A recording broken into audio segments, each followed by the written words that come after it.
Israel calls on world powers to stop Iran nuclear talks immediately. Bennett says Iran participating in nuclear blackmail during negotiations with world powers in Vienna. Israel on Thursday urged world powers to halt nuclear talks with Iran immediately, citing a UN watchdog's announcement that Tehran has started producing enriched uranium with more advanced centrifuges.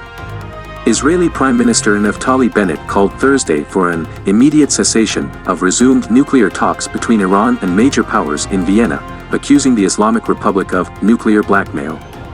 In a phone call with U.S. Secretary of State Antony Blinken, Bennett, who has been a consistent opponent of the 2015 agreement the powers have been seeking to revive, called instead for concrete measures to be taken against Iran.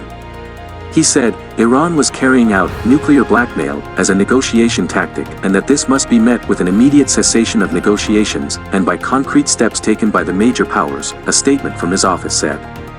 It said Blinken had updated Bennett on what had been happening in the talks since their resumption on Monday after a 5-month hiatus.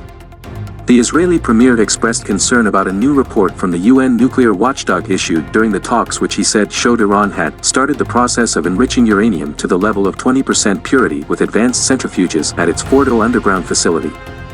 A year after then U.S. President Donald Trump pulled out of the nuclear agreement in 2018 and started imposing sweeping sanctions, Iran began a gradual suspension of its undertakings in the deal.